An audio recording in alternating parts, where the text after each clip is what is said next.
বন্দে পুরুষোত্তমম শ্রদ্ধেয় ইষ্টপ্রাণ দাদা ও মায়েরা, যারা আমার এই সৎসঙ্গ ভক্ত ইউটিউব চ্যানেলটির সাথে যুক্ত আছেন, তাদের অবগতির জন্য আমি জানাতে চাচ্ছি যে গত 1 মাস ধরে আমার চ্যানেল থেকে কোনো ভিডিও আপলোড করা হয়নি। আমার একটু পারিবারিক সমস্যা হয়েছিল, তাই তো এখন থেকে আপনারা নিয়মিত আমার সৎসঙ্গ ভক্ত চ্যানেলে ঠাকুর সংশ্লিষ্ট আলোচনা এবং বক্তব্য ইত্যাদি বিষয়ে জানতে পারবেন এবং নিয়মিত ভিডিও পাবেন। তো যারা আমার চ্যানেলে ভিডিও পাননি তাদের কাছে আন্তরিকভাবে আমি দুঃখিত, এবং এখন থেকে আপনারা নিয়মিত ঠাকুরের সংশ্লিষ্ট বিষয়গুলা এবং বক্তব্য, বিভিন্ন অনুষ্ঠান এগুলো দেখতে পাবেন। সবাইকে রাধারানীত জয়গুরু।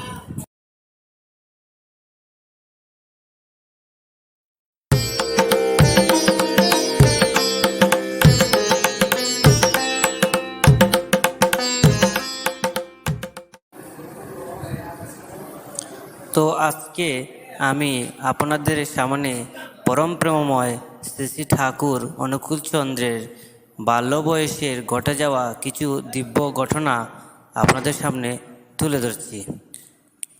শিশুর বয়স যখন 10 মাস, তখন একবার মনমোহিনী দেবী ছেলেকে নিয়ে হরিপুর গ্রামে আত্মীয় উমেশচন্দ্র লাহিড়ীর বাড়িতে কিছুকাল বাস করেন। এই সময় চমকপ্রদ ঘটনা ঘটে। উমেশচন্দ্র ছিলেন একজন অতি নিষ্ঠাবান সাত্ত্বিক প্রকৃতির ব্রাহ্মণ। তার বাড়িতে ছিল গৃহদেবতা গোপাল দেবের বিগ্রহ। প্রতিদিন সকালে উঠে স্নানের পর নিজের হাতে ফুলে তুলে ঠাকুরের পূজা না করে জল গ্রহণ করতেন না। একদিন উমেশচন্দ্র ঠাকুর পুজো সেরে ভোগরাগ নিবেদন করে চোখ বন্ধ করে ধ্যানে মগ্ন হয়ে পড়েন।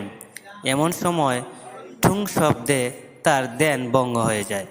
তিনি চোখ মেলে দেখেন গোপাল দেবের বিগ্রহটি সিংহাসন থেকে মাটিতে নিক্ষিপ্ত হয়ে গড়াগড়ি যাচ্ছে, আর ঠাকুরের সিংহাসনে বসে শিশু অনুকূলচন্দ্র হাসছে। উমেশচন্দ্র তা দেখে মনমোহিনী দেবীকে ডেকে শিশুর এই অদ্ভুত কাণ্ডটি দেখালেন। স্পর্শদোষে বিগ্রহমূর্তি অপবিত্র হয়েছে ভেবে উমেশচন্দ্র পঞ্চগব্যদি দ্বারা শোধন করে বিগ্রহটিকে আবার সিংহাসনে বসিয়ে পুজো সম্পন্ন করিলেন। কিন্তু এবারও ভোগরাগ নিবেদনের আগে উমেশচন্দ্র ধ্যানস্থ হতেই আবার সেই একই শব্দে শুনে সচকিত হয়ে উঠলেন। তিনি এবারও দেখলেন শিশু অনুকূল আগের মতোই সিংহাসনে বসে হাসছেন। তা দেখে উমেশচন্দ্র এবার ক্রুদ্ধ হয়ে মনমোহিনী দেবীকে ডেকে বললেন, তুমি শিশুকে নিয়ে গিয়ে একটি ঘরে শিকল বন্ধ করে রাখো।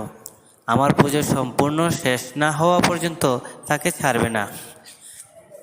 আর দারোয়ানকে ডেকে বলে দাও সে যেন আমার পুজো ঘরের দরজা পাহারা দেয়, কেউ যেন ঘরে ঢুকতে না পারে। উমেশচন্দ্র এবার নিশ্চিত মনে বিগ্রহ শোধনের পর পূজা সম্পন্ন করলেন। কিন্তু ভোগরতির আগে ধ্যানস্থ হতেই আবার টুং শব্দ শুনে চোখ মেলে তাকিয়ে শিশু অনুকূলের সেই একই কাণ্ড দেখলেন। তৎক্ষণাৎ তিনি কুপিত হয়ে মনমোহিনীকে ডেকে জানতে চাইলেন কি করে এই কাণ্ড সম্ভব হলো। মনমোহিনী আশ্চর্য হয়ে বললেন, আমি তো কিছুই বুঝতে পারছি না। কেউ তো দরজার শিকল খুলেনি, আর দারোয়ানও পাহারা দিচ্ছিল। একথা শুনে বিস্মিত না হয়ে পারলেন না উমেশচন্দ্র। এই সময় মনমোহিনী দেবীও কুপিত হয়ে শিশুকে সিংহাসন থেকে টেনে এনে তার গালে এক চড় মারলেন এবং কড়া গলায় জিজ্ঞেস করলেন, কেন তুই বারবার এরকম কাণ্ড করছিস?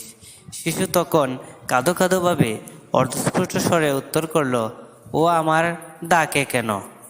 শিশুর এই কথাটি শুনবার সঙ্গে সঙ্গে চমকে উঠলেন উমেশচন্দ্র। চমকের সঙ্গে চৈতন্যোদয় হলো তার। চৈতন্যোদয়ের সঙ্গে সঙ্গে সমস্ত ক্রোধ প্রশমিত হলো এক মুহূর্তে। তিনি তখন ভাবতে লাগলেন, আমি তো আমার ইষ্ট দেবতা গোপালকে ডাকি, কিন্তু আমার সেই ডাক আমার সেই অন্তরের আকুল আরতি এই শিশু বুঝলো কি করে? আর কি করে বা এ শিকলবদ্ধ ঘর থেকে বেরিয়ে দরজা পাহারা এড়িয়ে ঘরে ঢুকে ঠাকুরের উঁচু সিংহাসনে অনায়াসে বসলো? কি করে বা ঠাকুরের ভারী বিগ্রহ মূর্তির সিংহাসন থেকে মাটিতে ফেললো? তবে এই শিশুই কি আর গোপালের অংশধূত দেবী শক্তিসম্পন্ন নর শিশুরূপী এক পুরুষ? একথা ভাবতে ভাবতে রোমাঞ্চিত হয়ে উঠলেন উমেশচন্দ্রের শরীর। এক তীক্ষ্ণ উদ্ভট চেতনার আঘাতে আলোড়িত হয়ে উঠল তার সমস্ত মনপ্রাণ। তিনি সব অভিমান ও রাগ মন থেকে ঝেড়ে ফেলে শিশুকে কোলে তুলে নিয়ে আনন্দের নৃত্য করতে লাগলেন।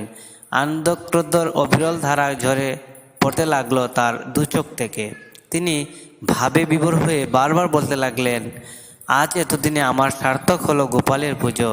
বিগ্রহ মূর্তি ছেড়ে গোপাল আজ স্বয়ং আমার পুজো গ্রহণ করছে। এই বলে তিনি পুজোর নৈবেদ্যের থালা থেকে যা কিছু ফল মূল মিষ্টি ছিল তাই একে একে তুলে দিলেন, শিশুর কচি মুখে দিতে লাগলেন আর বলতে লাগলেন, ওরে তোরা কে কোথায় আছিস? সবাই এসে আমার গোপালের প্রসাদ খেয়ে যা। অবস্থা স্বাভাবিক হলে উমেশচন্দ্র মনমণিকে দেবীকে বললেন, মনু, কি আশ্চর্য, এইটুকু ছেলে এইসব করা প্রহরা এড়িয়ে এখানে এলোই বা কী করে? আর এমন উঁচু সিংহাসনে উঠলেই বা কী করে? একথা শুনে মনমোহিনী অতিমাত্রায় বিস্মিত হয়ে নীরবে তো ভাবতেই লাগলেন। শিশুর এই অলৌকিক এবং অদ্ভুত কাণ্ডের কোনো কারণ খুঁজে পেলেন না তিনি। তাই উমেশচন্দ্র কথার কোনো উত্তরও দিতে পারলেন না। তো শ্রদ্ধেয় ইষ্টপ্রাণ দাদা মায়েরা, আজকের এই ঘটনাটি আমরা শুনে বুঝতে পারলাম যে তখন বাল্যরূপে শ্রী শ্রী ঠাকুর অনুকূলচন্দ্র গোপালের যে পুজো করছিলেন উমেশচন্দ্র তার এই সাড়া দিলেন। তো তিনি ভক্তকে কোনোদিনই অপেক্ষা করতে দীর্ঘদিন রাখেন না, সঠিক ভক্তকে তিনি ঠিকই তার দর্শন দেন।